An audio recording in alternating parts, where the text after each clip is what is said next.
I am the self-help hacker.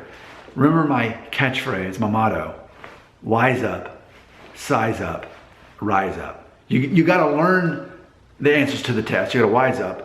Then you got to apply that to your life by sizing up to yourself. Where do I stand in all this? And then lastly, rise up. Go and do the things. Start living your life differently now that you've been enlightened by me, the self-help hacker, who's older than you, more life experience than you, and eager to help. It's in my nature to be a mentor. Let's talk about this. I feel like not enough people talk about it. I have observed that people who suffer from addiction, specifically to alcohol and drugs. Now we could say lots of other, we could say pornography, we could say violence, we could say all kinds of things, but specifically men and women who suffer from alcoholism and drug addiction. I feel like no one's talking about this, but you typically see a pattern of unresolved trauma. No one talks about this. It's like, oh, let's go join a meeting, let's go through this program and let's get this support group. Unless you're willing to address the fact that there's unresolved trauma, how can you get better? It's like, that's the elephant in the room here. Like, it'd be easy to believe that, okay, and I can buy this to a certain extent. Certain people are, it's in their DNA to be more likely addicted to certain things. Okay, I guess I can follow that. I don't have a problem with that. But what I am saying is, typically, you see people who, in a sense, don't have control over their own life. And they're desperate for something to have control over their life.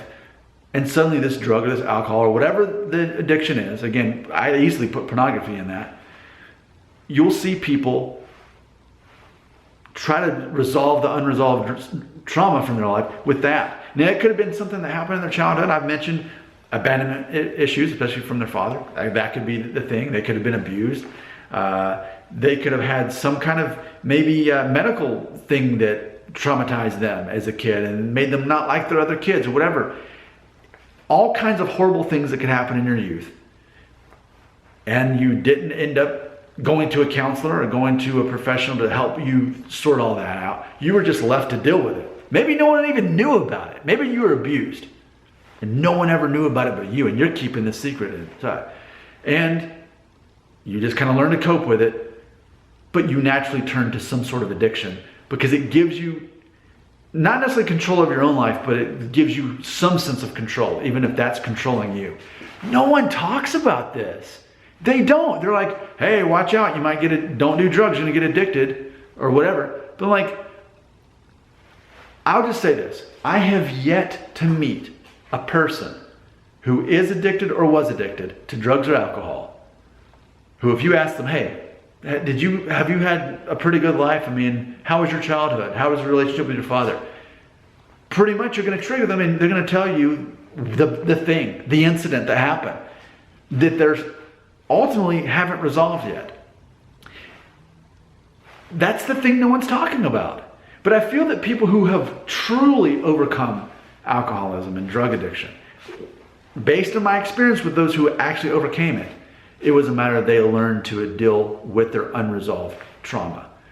That's the actual fundamental issue. And that's what this channel is all about. Forget the surface stuff. I mean, there's people who constantly send me messages, you know, they're worried about their physical appearance and thinking that people don't like them or whatever because of that. That's not the reason. And these videos help them address the fundamental issues. There's fundamental issues behind perceived problems.